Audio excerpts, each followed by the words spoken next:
Good evening. Welcome to Issues and Answers. I'm your host, Georgia State Representative Valencia Stovall of House District 74. My district covers the areas of Monroe, Lake City, Forest Park, College Park, and Riverdale. But because I am a state elected official, I have to be concerned about the entire state. You're listening to us on the new WCEG network on WCEGTalkRadio.com. You can call in if you have any questions you would like to ask or things that you think that I might be able to answer at 678-619-1402. And you can also follow us on Twitter, Facebook, and Instagram at WCEG_talk_radio or at WCEG Network. We're excited about this evening, and I do apologize. I know you all were waiting. At 6 o'clock, my sister texted me and said they want to know they can't hear you, they can't see you, but we really appreciate you all tuning in. And today's topic we're going to talk about is why should you fight for better opportunities in your community? And one of the reasons that when you don't fight and you're silent, that means that you're agreeing with whatever situation is going on in your community. One of the things that we try to press for as elected officials is to make sure our constituents are involved in everything that is happening, not just during legislative session, which we're in now, but also outside of legislative session. And I do want to take a moment to, we talk about being involved in the community. This past Saturday, my office co-hosted the Teen Summit, the 2020 Teen Summit, and it was themed as I Am Well. It was held at Forest Park High School in the gymnasium, and we had over 60 people in attendance, including parents. We also had workshops for parents. This event was kicked off in the beginning by Miguel Wilson, of Miguel Wilson Collection. He was our keynote speaker, and there was also a fashion show that was featuring the collection from his show. And you should have seen those students. Those young men looked so handsome, and we even had a young lady that was also modeling the particular fashion. And when you talk about giving back to the community, we appreciate Mr. Wilson. Also, I want to give a shout out to Deetra Poindexter.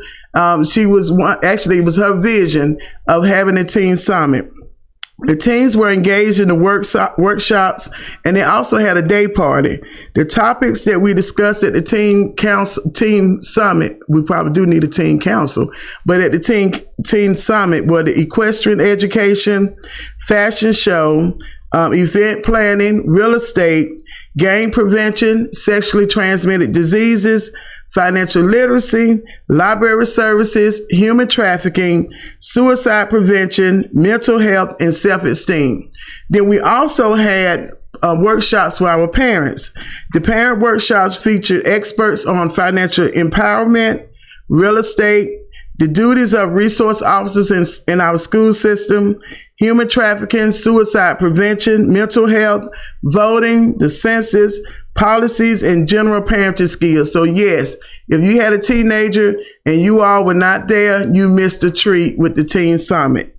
And I want to thank the Principal Manning at Forest Park High School, the Forest Park PTSA, their team for helping out the Ride to the Olympics Foundation, the Women's Council of Empower Board of Realtors, Archie Emerson, Leela Gibbs of Dedicated Realty, and also Councilwoman Kimberly James, our Clayton County Library System, Chick-fil-A at Forest Park for the lunches they provided, our fantastic volunteers who were students and parents, our Clayton County School Board member, Victoria Williams, and we had some dynamic speakers. Raymond Williams, who is a parent and also the husband of Victoria Williams, he sat on the panel.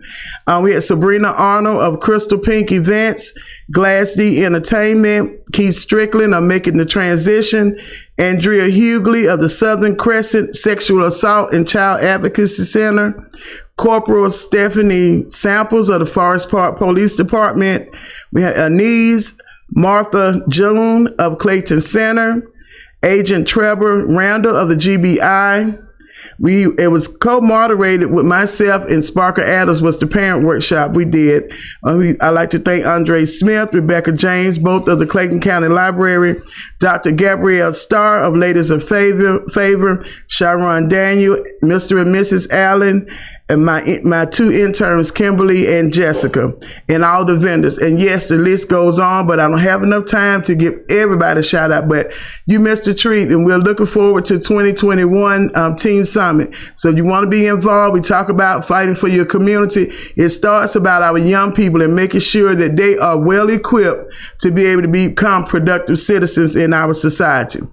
Now, let's get right into what when we talk about fighting for your community. Are you satisfied with the things that are happening in your community?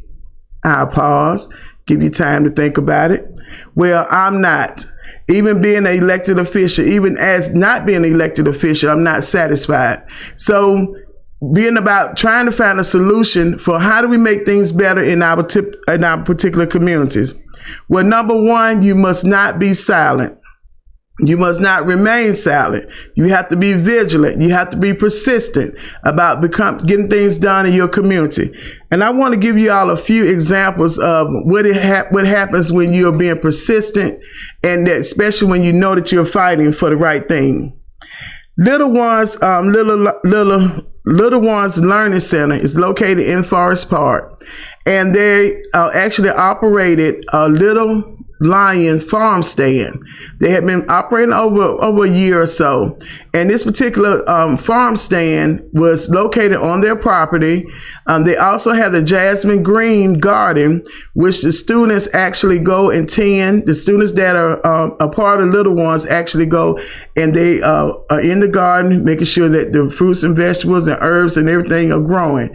Then the other unique thing about Little Ones is that the food that is grown in the garden is also prepared and cooked and served to the students at the school.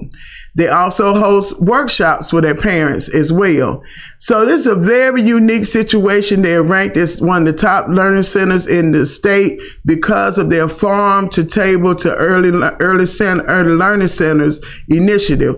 And it's also a national initiative that's going on across the United States when it comes down to making sure that our children are healthy and learning how to eat healthy. Well, there was a situation that happened at Little Ones. The city of Forest Park decided that they wanted to close down this farm stand. Now, the farm stand, like I said, was located on the campus of the school. And what they did, they sold the product that they actually grew in the garden and also from local farmers at a very reduced cost. And they also, if you had an EBT card, they allowed you to be able to use that, so you know you got double for whatever the cost of the money, for cost of the food is. So with that being closed, with them closing it down, that meant that they had to move the stand on the inside of the school instead of where they normally would operate it on the outside. So everybody was like, why is the stand being closed down? Well, I can tell you, I won't go into detail, but it was politically based as far as why it was closed down. There was no substantial evidence that the farm stand was doing anything that they should not have been doing.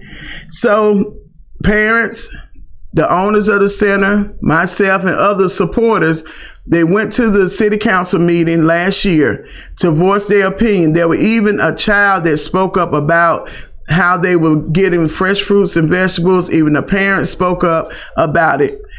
City council still didn't do anything. So now we fast forward. City council end up, their planning and zoning review board actually met, and they end up approving Little Ones to be able to open back up. So last Monday, I was here at the show last Monday, and I even talked about Little Ones last week. But even on this past Monday, I would like to commend majority of the city council and the mayor with a 4-1 vote. There was one city council member who did not understand about farm stands and the importance of those farm stands, who voted no and he was referring to something about pedophiles coming to the center because of the farm stand. But anyway, that's a whole nother story. And if you want to know exactly who it is, you can look on Clayton News Daily. You can Google it, and that will tell you exactly what happened with that. But we're excited about that the mayor and city council did vote in approval for Little Ones to be able to reopen back up their farm stand. So hooray to Little Ones and those parents who stayed consistent and vigilant to make sure that they were not going to be swept to the side about things that they felt was best for their community. So that's an example when I talk about why should you fight for your community. It's very important to fight for your community, because if you remain silent, and just think if those parents and the owners of that particular center had decided they were not going to say anything, they were just going to fold and not even deal with the situation with what happened with Little Ones. Just think of how many children would not be receiving healthy food from that particular center. So kudos again to Little Ones, One Day Meadows and Miss O and all the staff that are over there. And I encourage you all to go by and visit Little Ones on Forest Avenue in Forest Park and see the outstanding work that they're doing. Even stop by their foods, they're called the Little Lions Farm Stand. Definitely stop by there. They do it, I forgot which Wednesday, but they do it on Wednesdays once all the other paperwork gets clear. Another example when you're talking about fighting for your community. On last evening, I was looking at a movie called Miss Virginia, and it was on Netflix. So those of you all who have Netflix, definitely check this movie out. It was created in 2019, and it's about Virginia Walden Ford. She was a parent, a regular parent, like so many of you all, whose child was going to school in the DC school system. And in the DC school system, that particular school was horrible. The children could not learn. The teachers could barely teach. There were fights every day. They even had metal detectors when you walk into the school. Can you imagine that? You go into a school and you already slated when the children are going into the school, even the parents have to go through the metal detectors, and that they considered to be criminals. If you think about it, why should children have to go to a school with their metal detectors? That means all of a sudden it's not safe. So this particular parent, the child had gotten into a fight. I'm not going to tell you about the whole story, but the child got into a situation, and he got suspended. And the mother ended up finding a private school for him to go to, but she stayed in a low income area. She couldn't afford the tuition. She enrolled him, but eventually they had to end up disenrolling him into the school because she couldn't afford to pay for it. Now you think about it. I talked with you all last week about a bill that I introduced called the Open Child Enrollment Bill, which will allow parents, no matter where they live, to be able to attend in a school that they would like for their child to attend, as long as they're able to get permission for that particular address. But can you imagine what so many parents are going through across this state and even nationally when it comes down just trying to get the best education for your child? And with that, Ms. Ford had to end up getting petition signed that she went, and one particular thing about DC, that DC area, Washington DC area, they're not like other cities across the United States.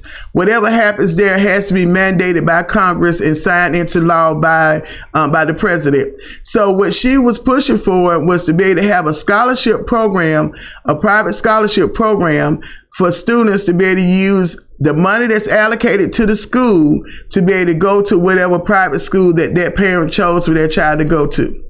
And when you don't have a lot of choices in good quality of schools, then you want to look at whatever possibility that there is available for your child to get the education. You just think about it. Just think about it. You're a parent. You can't afford it. You believing that your child should have the best education in the traditional public setting, but that's not what's happening. And the same thing across the state is not happening. So parents need to have options for wherever they want their child to attend, whatever school that they want them to attend. And those options should be available. And yes, taxpayer money should be used, because guess what? Those parents are what? Taxpayers.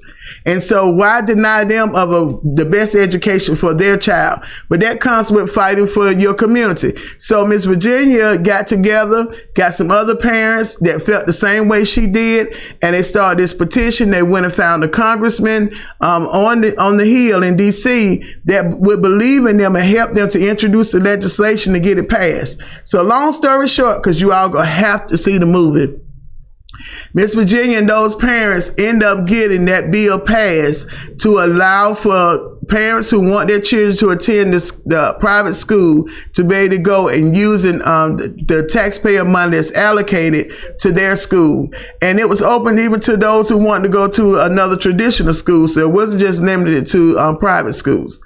But those parents fought hard. And first, they believed that their voice wasn't going to count. And so many of you all believe, what's the use of voting? What's the use of complaining?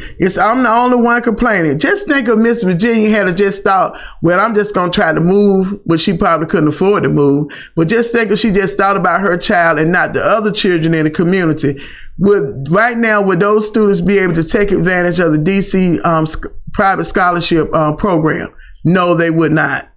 So that comes back to fighting for your children. What you're listening to WCEG Talk Radio, and you can listen to us live streaming on WCEGTalkRadio.com, or you can call in at 678-619-1402. I'm State Representative Valencia Stovall of House District 74.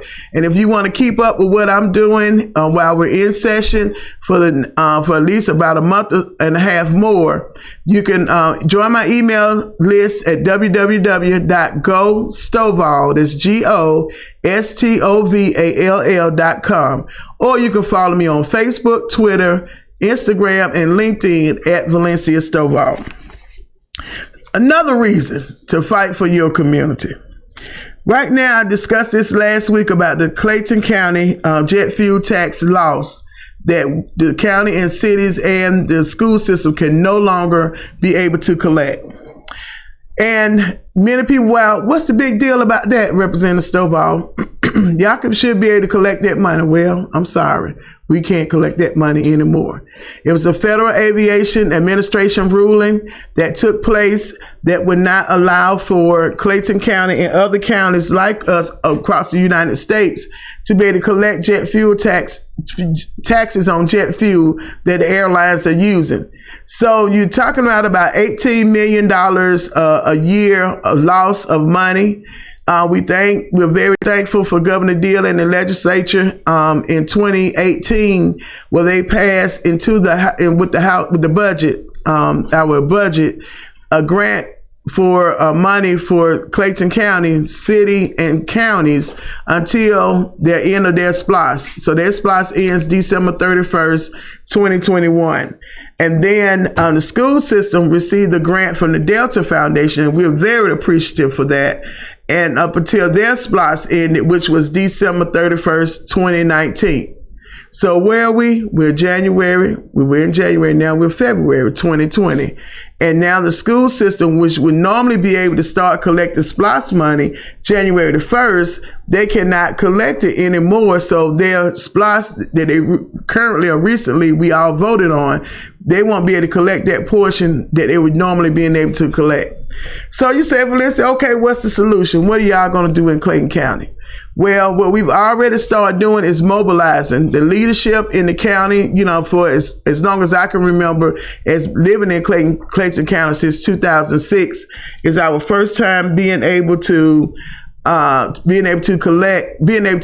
together in order for us to come up with a plan. So we have House Bill 504 that we're pushing for passage on the House and the Senate, and we're also asking Governor Kemp to sign it into law. So if you want to help advocate, begin to call down to the state capitol and talking with leadership on the House and the Senate and even the members. Those of you all who don't live in Clayton County, that still want to be able to help us out, talk to your legislators and say Clayton County needs that money. We are one out of 159 counties. And if one is hurting, that's the whole state of Georgia that's hurting. And this is not something that we could have prevented, but it's something that happened, but we have to find a solution. And this particular bill, and if you want to know more about the bill, you can go to legis.ga.gov. That's legis.ga.gov. And you can, when you get to that page, you will click on HB 504 and hit search, and it'll bring that particular bill up so that you can read more about it. But in essence, short version on what that particular bill would do. That particular bill will allow Clayton County to tax the property, the commercial property that sits in Atlanta, but sits on Clayton County soil. So in Georgia, by law, we are supposed to be able to tax property, being able to tax property for business purposes. And when we're able to tax property, we're able to collect that money, and that money goes into our general funds, which is considered our general funds. But right now, because of the loss of the jet fuel tax, we are missing about $18 million a year, almost up to $20 million that we won't be able to collect. So you're talking about $10 million for the school system, and then about $10 million for the cities and the counties. So this bill says that the property that Atlanta is claiming, the airport is claiming as public use, we're saying in Clayton County that it is not public use. That it is that it's not public use, it's private use, because the airlines are utilizing that land. And we want to be able to tax it just like Clayton County is able to tax any other business in our jurisdiction. We should be able to tax that particular amount, a particular property that's over there. So that's what that bill is about. And we really appreciate it, because with everyone in Clayton County and others fighting, even in 2018, we were able to be able to push to be able to get that grant money. But the grant money is going to run out. And so we want to be proactive to making sure that Clayton County residents and businesses are not going to get increased taxes. Because if we don't collect that money, it has to come from somewhere. And it's going to end up being us, the residents in Clayton County, and the business owners. And we don't want that. That would devastate our county. So we want you all to help push for that, and contact our down at the House, the Senate, and also contact Mayor Bottoms and all the city council members in Atlanta, because they can support this bill. Right now, they are against the bill. They do not, and no solution has been given to us as to, okay, if we can't collect money on that property, what else is Clayton County supposed to do? And we don't have a solution yet. So that's the solution we see right now. So you're listening to Representative Valencia Stovall, the House District 74, and also on WCEG talkradio.com. Feel free to call in at 678-619-1402. And I just want everybody to know, and I want to make sure I'm clear on this. We have met with the city of Atlanta. We met with Mayor Bottoms last year. Actually, it was on January the 9th, 2019. A few leaders, we met with her and her staff and team, explained to her the situation and what we're asking for support from the city of Atlanta when we introduced this bill. We were told that they want to be good neighbors. And then I said, you're all going to bleed a little bit, but you're not going to bleed out. That's just a little terminology. It means that you're going to probably be a little hurt, but it's not going to be that bad where it's devastating to the city of Atlanta. And then we were told that the mayor's office would get back with us. We waited. About the middle part of February, she had the attorneys from the airport to contact us. We met with them. They didn't have a real solution. Their solution they wanted to do was a property that was in the area they was going to develop it. We need a right now solution. And so that was not offered. So I don't want anyone to think that we didn't do due diligence. We tried to do it before session started, even after session started. And after we saw we weren't getting anywhere, that's when we introduced House Bill 504 in the latter part of February last year. And because we're in a 2-year session, so that you all know, a bill that didn't pass last year still has an opportunity to be able to survive for this year. And with that, House Bill 504 is still alive. Now, the time it won't be alive anymore will be on sign and die, which is the last day of session. Because even if the bill does not make it to crossover, there's another method that we call a rider, where your bill can be attached to another bill that has this is similar, that we call it germane, which just means it's a similar title code. All our bills are have a certain title, like education is Title 20, and then all of that. But you can Google that part. I won't go into that. But just so you all know the process of it. So we're still fighting. We're going to continue to fight for Clayton County. That's the county I represent. That's the county where people have elected me to represent. They didn't elect me to represent Atlanta or nowhere else. But we want to be good neighbors and friendly. But at the end of the day, we have to fight for Clayton County. And we will continue. I will continue to fight for Clayton County. So the next topic about fighting for your community. Now, in our community, in House District 74, I received a report from Family Connections. And Family Connections is an organization that actually helps our different local communities. They're the only organization that I know of that does that in this capacity, that are located in all 159 counties. And so with the Family Connection, they give each one of us legislators a kind of synopsis of our particular district. In my particular district, and the reason why people wonder sometimes, Valencia, why you fight so hard, especially with education, it's because I know education is the key and the foundation. If our children are going to be successful, they have to make sure they have a foundation. That's the only way they're going to be successful, is because they're educated. There's a lot of opportunities for our young people. There was other reasons for even doing the Teen Summit. It was a lot of work, but to me, it's well worth it if one child's life was changed, if one child came to the summit and they've had new information that they didn't know before. As a matter of fact, I want to share with you, and I'm going to get back to the statistics, but I want to share with you some information. I polled the young people, the students, before they left the Teen Summit. And I asked them, what would y'all like to ask? First of all, I asked them, what was the best part of the Teen Summit? And believe it or not, they said the STD class. And I said, the sexually transmitted disease class? And they said, yeah. Now that was a shocker. How many of y'all really would believe that students, teenagers from 13 to 18 would say that was the best class? So I give a special shout out to NIS Inc.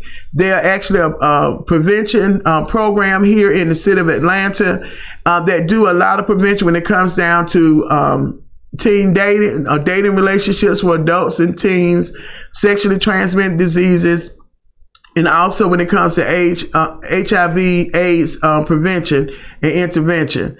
And so they were the ones that conducted that particular workshop. So I was really, really upset, really excited, not upset, but excited to hear teens talking about that part of it.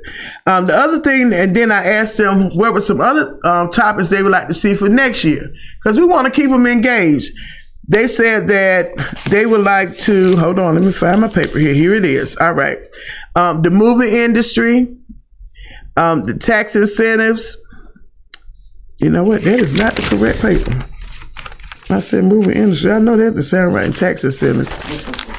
That sound like more for the adults, right? Okay. I have my paper, extra backup paper here.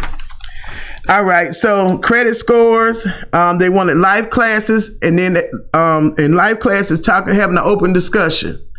They did say something about taxes, on how to do your taxes. Movie director, music, medical, real estate. They even had STDs on here again. Makeup and cosmetology, careers and occupation, feminine hygiene, art and animation, sports and theater. Now you all, I was really surprised to hear how engaged our students are about some of those topics. And that means that they can learn, they want to learn. But what's happening in our communities, the reason why you all have to keep fighting, is the opportunity for resources. We don't have them in the community where I represent. There might be in some other communities, and we're excited, but we want y'all to share down here in our community. Because when you look at the totality of the state of Georgia, when we're ranked in education, we're not ranked Cobb County, Fulton County, Clayton County, or Gwinnett. We're ranked as a state. And when we're ranked as a state, when it comes down to education, health, safety, crimes, and public safety, we're ranked as a state. So why, when we look at education, we're not looking at it as a totality, to making sure that every child has an opportunity and they have all the resources they need to be successful. When you talk about how do we get out of poverty, getting out of poverty, the key is education. I can't stress it enough. And we need to make sure our children are being able to have internships, that they have apprenticeships, whatever it's going to take, job shadowing. Many of our students don't know about the many careers that are out there. And guess what, community? You all have access to that. Why not bring that information into our schools? Start even in elementary and middle school. I'm not talking about a once a year career fair or what we have with the career day. They invite you, you come spend a few minutes, maybe an hour, you going back to your daily life. No. Our children deserve and need more than that. We need you involved. They need to know about these different careers. Because you think about this.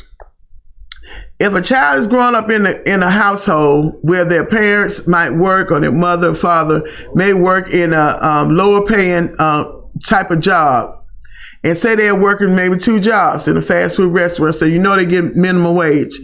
And so because that's all they see, guess what their future they look like is that's what they see unless they're looking at something on TV, or if they're end up knowing someone else, just have an opportunity knowing someone else in another career field.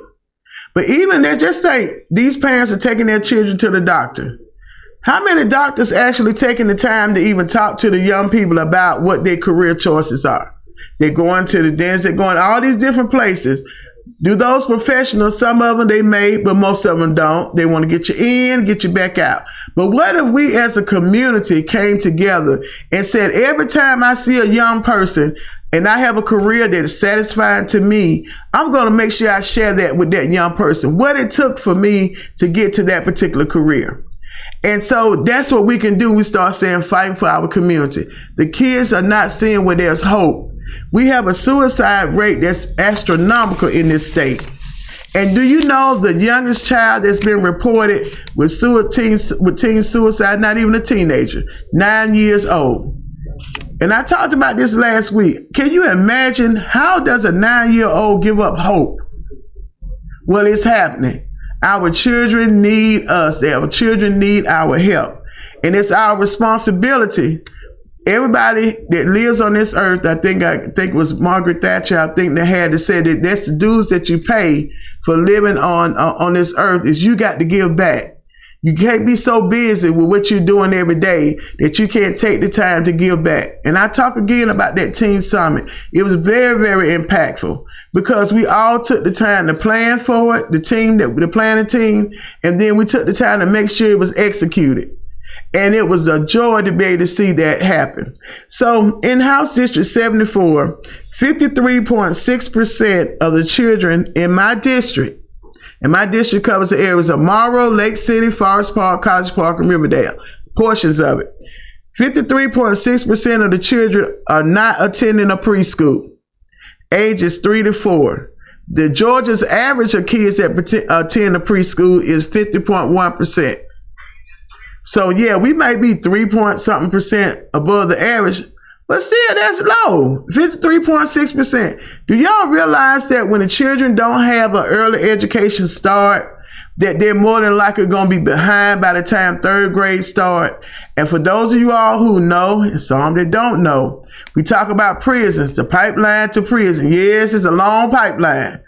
And it's getting longer and longer and connecting our young people younger and younger. At one point, I think it was 6th grade. Now they're looking at 3rd grade scores. So they're determining how many prisons they're going to build. And I said, we're talking about the government. How many prisons are going to be built based on the 3rd grade reading scores? So if 53.6% of the children are not attending a preschool, look what trajectory they have that they're going in.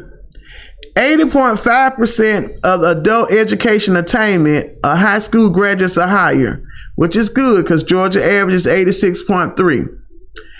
36% in my district, I'm not talking about the state, I'm just talking about the district I represent. 36% of those children are living in poverty. Georgia average is 24%. Let's talk about the suicide facts and figures. On average, one person dies by suicide every 6 hours in this state. It's the 10th leading cause of death in Georgia. The 3rd leading cause of death for ages 15 to 24. The 2nd leading cause of death for ages 25 to 34. The 4th leading cause, we're talking about suicide, for ages 35 to 54. the 10th leading cause of death for ages 54 to 64, and the 17th leading cause for 65 and older. In Georgia, the number of deaths by suicide were 1,451. And this is according to, hold on, I have my little paper here, so y'all don't think I'm reading off of something I made up. American Foundation for Suicide Prevention. And then I have a list of the 20 Georgia counties with the highest suicide rates. The top county is Dawson County at 29.5. Well, we're thankful that Clayton County is not on that list, on the top 20, but still, for any county in Georgia to have a high percentage rate of suicide is very high. And a lot of these are what we consider rural counties across the state.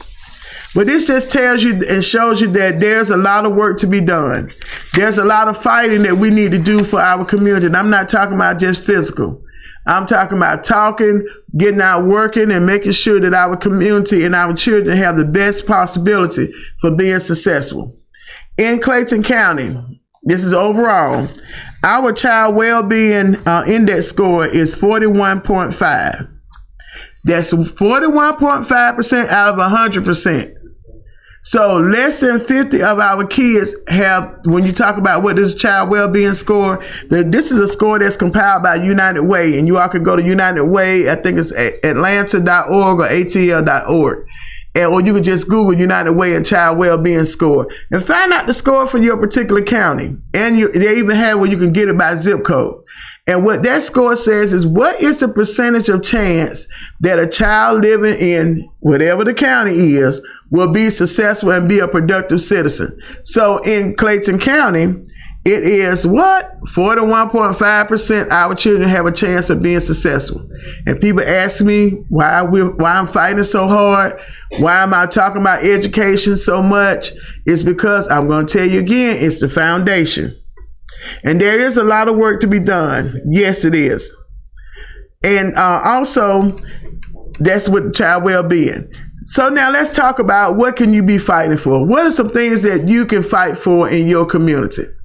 Number one is that you want to make sure that your cities and your counties are bringing in the economic development that's needed.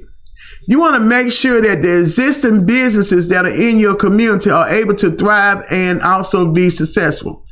60% of the businesses that are in the United States are our small businesses.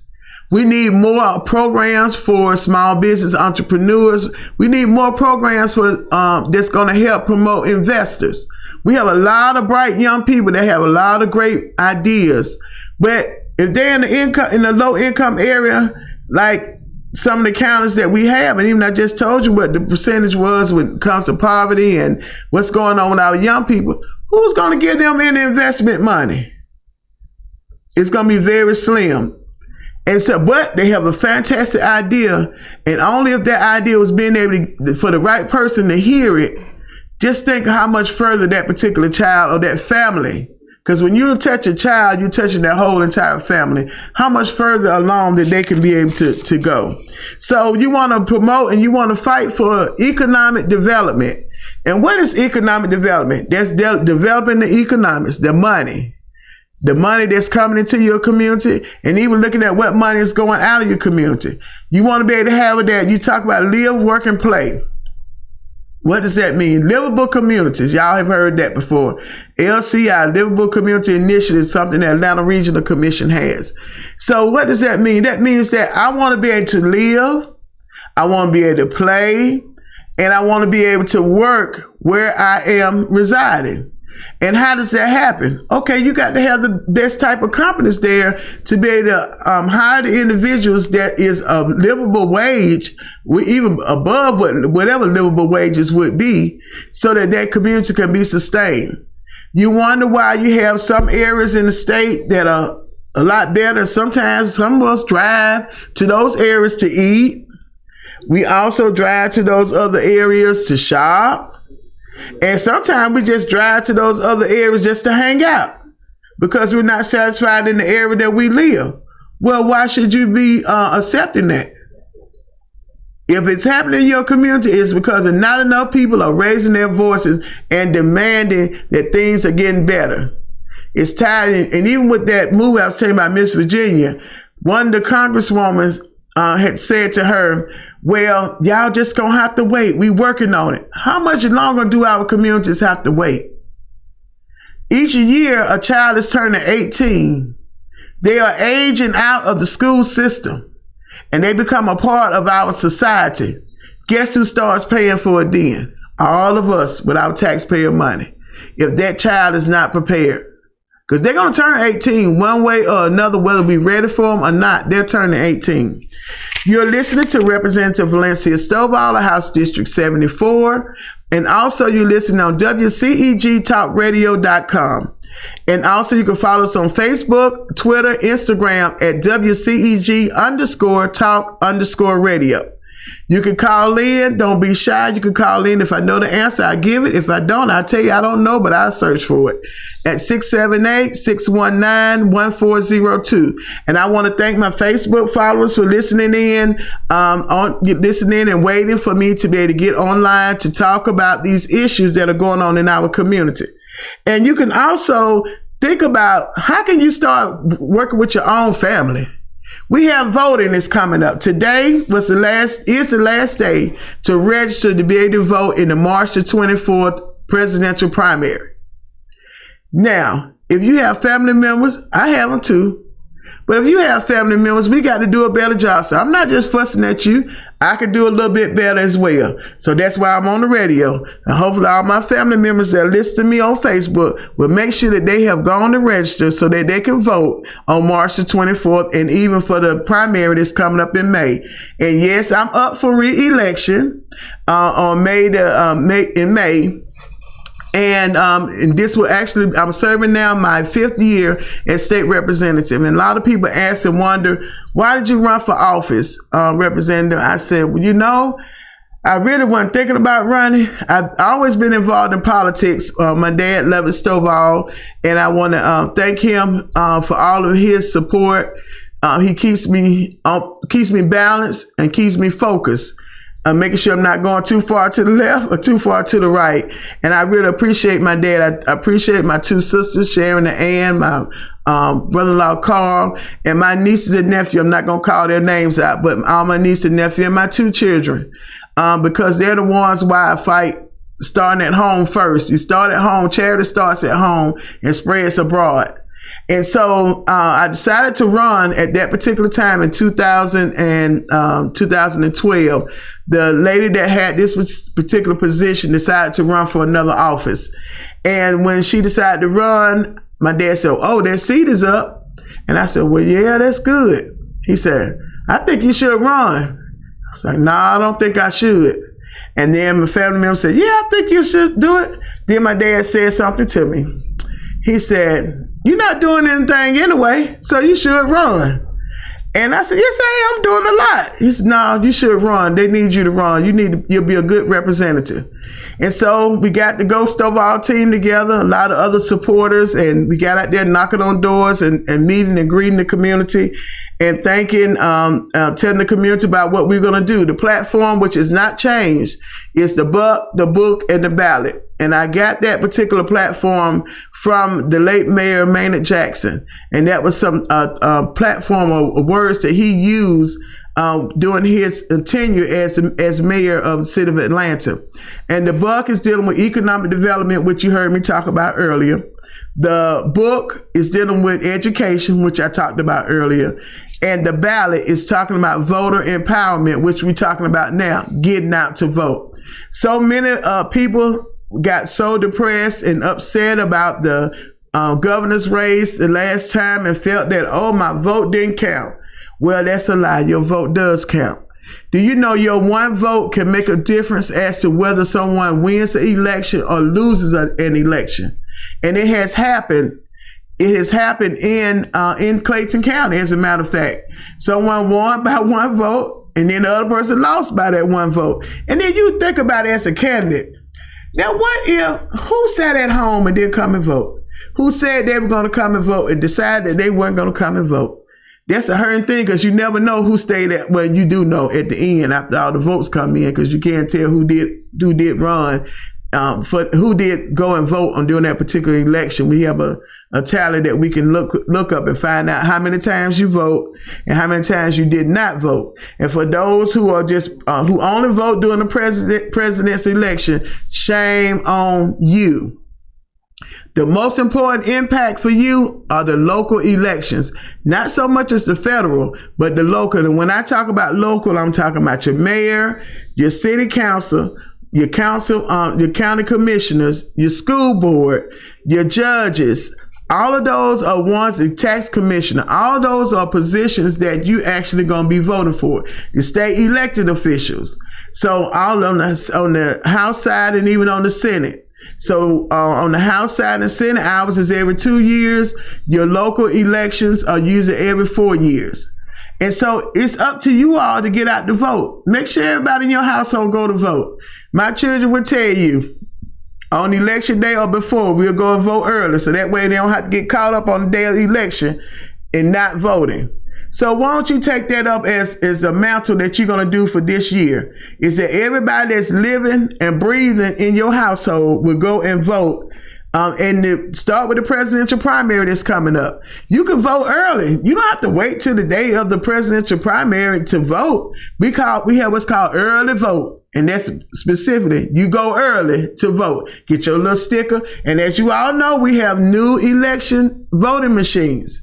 Everything is not perfect, and there are going to probably be some mix-ups on stuff, but that's why you have to stay vigilant for your community. I cannot stress it enough about voting. That's important, and I would like to personally thank those supporters and voters in District 74 who have elected me for all the times that I've been an elected official. This is my 4th term. So all 8 years, well, not 8 years, every 2 years. So all the 4 years, each time that they voted for me to be reelected. And just think about this, how real this gets. If they had not voted for me, I would not be sitting here. And all this information that I've gathered from being an elected official down at the Capitol, the work I do in the community, you would not know anything about it unless someone else is going to be here to give you that information, but it wouldn't be Representative Stovall. So I appreciate my voters for taking the time to making sure that they're voting and re-electing me back into my position so that I can represent the people on what I think is best and what they tell me that they would like to see. Do we always agree? No. Do I think that they have valid points? Yes. But at the time, some votes that I do at the time is because of the information I have. And when I see I may have not voted the best way I could, I come back and say, hey, I found out some new information. This is why I voted, but at that time. And so I definitely encourage you all to make sure we're going to be getting ready to wind this down.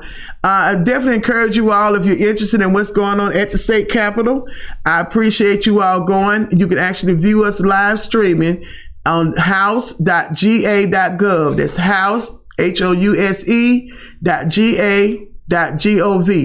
And we're usually in session starting at 10 a.m. Every morning, Monday through Friday. Some days we're not there. But for the rest of this week, we're there. Tune in to see what we're up to and what we're doing. I'm telling you, you'll find out some things that you probably never knew that happens down at the Capitol. And then we have committee meetings that'll be going on as well. So you can be able to watch those committee meetings live streaming. So you don't have to physically come to the Capitol. You can use what we call technology to make sure you stay informed and connected to what your elected officials are doing. And if you would like to know who are your elected officials, I won't even put the blame on you if you don't know, but you should know because you're going to vote. And if you listen to me, you better be a registered voter. Now, when you're renewing your driver's license, guess what? They go ahead and register you unless you opt out. If you get a new driver's license or state ID, you're registered. And a lot of things came up about the purge of voters. All these people got removed off the list. Well, I can tell you this. Those people, some of them, I'm not saying all, but most of the people that were on that list were ones who were not voting and had not voted, I think, in the last three or 5 years. And so if you're going to register, make sure you vote, activate your vote. It's very, very important. I cannot stress it enough. You must go and vote. And then I want you to research these people that's running for office. You know, some people just jump up and say, I want to be an elected official. I want that title. And they're not going to do anything for you. And then they'll give you a good song and dance. Oh, I'm going to do this and I'm going to do that. Well, ask them, what have you done already? Name me some community meetings, appointments or things that you've done already. Are you out gathering and feeding the hungry? Are you out with clothing? Are you going to the school to volunteer to read to the kids? And that's something else that you all can do.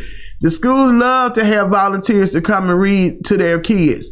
The kids need to read to you, and you need to read to them. Every year during the first week of October, we have Georgia Pre-K Week. I go to the early learning centers in my district and I read to those 4-year-olds. If you ever want to get your self-esteem built up and you want to feel good about something, go read to those kindergartens and younger. Now you might get a little bit with the first and on up. There's a little challenge when you get there, but those babies in the early learning centers and also in kindergarten, probably first grade, they're excited for you to come and read to them. And more than likely the book you read, they've already heard it. So what you do then is that you get them involved in the reading of the book. You ask them questions about it. But those are things that you want to do to get involved in your community. That's how you fight for your community. And that's what this segment was about this evening, is how do you fight for your community and why should you fight? Another thing I want to say quickly, Clayton County, we found out in the delegation, when you hear me say that, those are elected officials on the House and the Senate in Clayton County who represent that particular county. And we have 7 House members and we have 2 senators. So in total, you have 9 people in Clayton County that represent you down at the state capitol. And so that's what we call a legislative delegation. So that delegation found out probably the last week in January about this future merger of the public health department. And Clayton County, we have 260,000 plus residents. It's no reason for the state public health department, Commissioner Toomey, to be in talks in planning to merge our county with 12 other counties. Yes, 12 others. They're not large like Clayton County. And a lot of them are going into moving into the rural, what we call the rural district. We have enough situations and problems and health concerns and issues in our county. We don't need to be merged and called a Chattahoochee Flat Public Health District. So those of you all that live in Clayton County and you don't want to see this, all you got to do is Google Georgia Department of Public Health Commissioner Toomey. Give her a phone call. Start tomorrow and tell her, what is this about this health district you want to combine us in? We heard Representative, you can put it on me.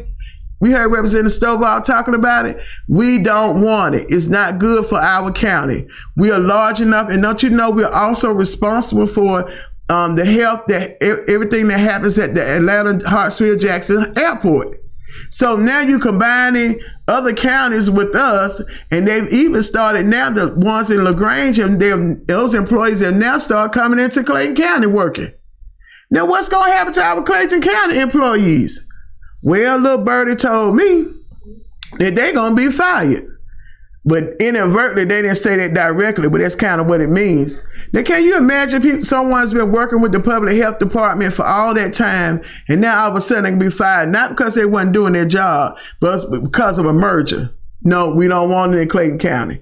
And some of the other counties, y'all better watch out, because they're going to be coming for you next. And so we have to stand up for our county. We have to fight when we hear things that are happening. And I tell you quickly, I don't know how many more minutes I have, probably maybe about 10 or maybe 12. Okay, 10 minutes. And so I want to tell y'all this one little example that happened at the state capitol. This was last year. So it was a bill that came up. Representative Scott had came over to me and she said, Representative Stovall, what is this bill about some property being sold in Clayton County with the Department of Agriculture? I said, I don't know. So I looked on the bill, read it. I said, wait a minute, what property they transferring in Clayton County? So when the bill comes up for us to vote on the House floor, we can sign up to either talk for the bill or against the bill. So I wasn't sure exactly what the bill was going to do to Clayton County, so I went to sign up to talk against the bill until I got some more clarity. So I signed up to talk against the bill. Then I went and found the author of the bill to ask him what was going on. And what it was that this particular property, it was sitting in Clayton County, but it was owned by the state, and they were just transferring the property to the Department of Agriculture. And so we were thinking that it was something they were trying to pick on Clayton County. Because so, like I said, from last year, dealing with the jet fuel tax, we just think if something come up about Clayton County, we got to get right on it. So I told the author of the bill, I said, well, we didn't know anything about it. And they said, well, I called the department, and the state properties department said that they sent a notice to the elected official who was in charge of that particular district where it happened at. So I went and found the legislator who was a Clayton County representative. I said, you know anything about this? She said, no, I don't remember seeing the letter.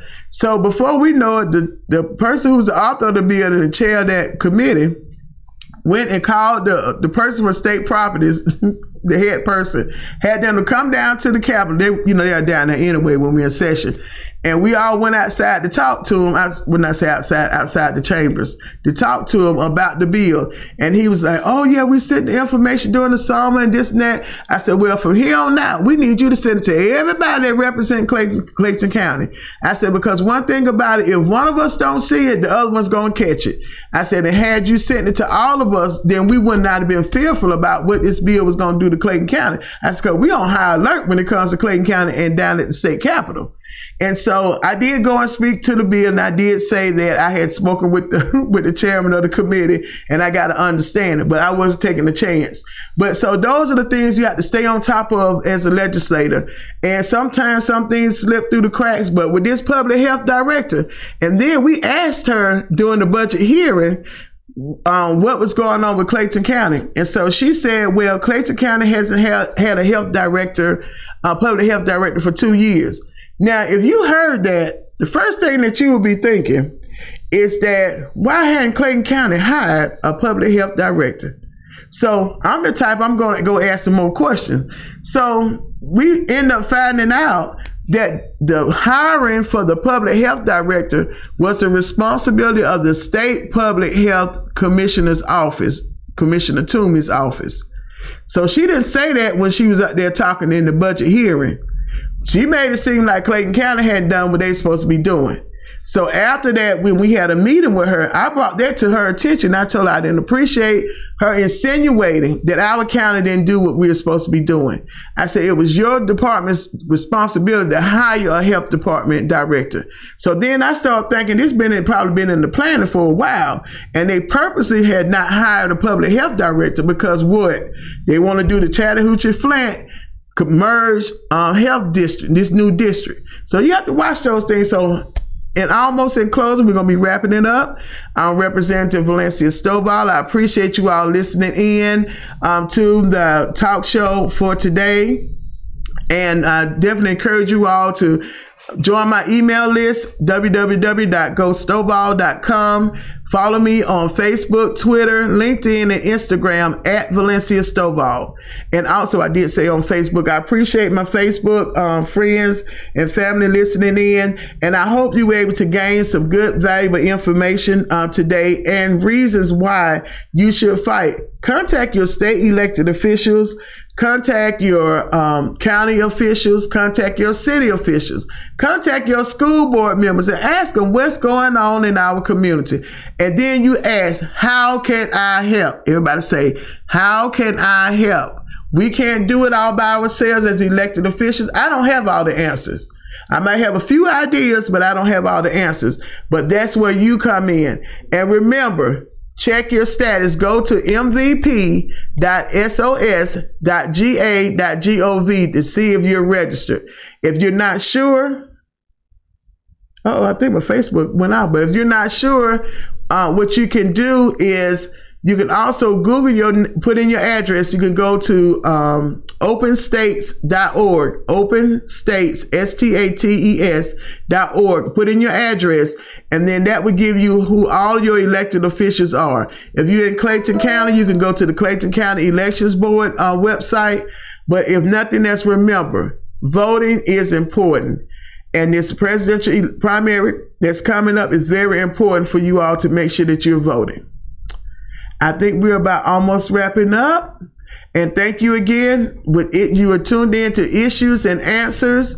I didn't have anybody to call in. I guess that might be a good thing. But I appreciate you all listening in on WCEG Network, WCEGTalkRadio.com. You can also follow us on Facebook, Twitter, Instagram, and also we are on YouTube as well. And I look forward to talking with you all again. And next time we have a different topic, but I'll still always wrap it all the way back in together for everything that we're doing to make our community better. It cannot be better unless you are working to make it better. And I invite you all to come down to the state capitol. If you're down there when we're in session, make sure you let me know that you're down there, and I might be able to get you a special pass to come on the House floor. I don't know. I said maybe. No promises. But in wrapping up, I have a few announcements I want to make about upcoming events. We have the Yoruba tribe, African tribe, that we're going to be honoring at the state capitol on Thursday, February the 27th. We have also Black Male Educators Day at the state capitol on February the 28th. Clayton County Senior Adult Day, March the 9th. And I'll be recognizing Mrs. Maddie Hartsfield for the Women Leadership Award on March the 8th, but it's in March as well. And also the single parent event is coming up. Go to www.nationallg.org to be able to find out more information on the single parents event. And I think that's all the events I have coming up for the next couple of weeks. But thank you so much again for tuning in to WCEG Talk Radio. I am your host, Representative Valencia Stovall of Issues and Answers.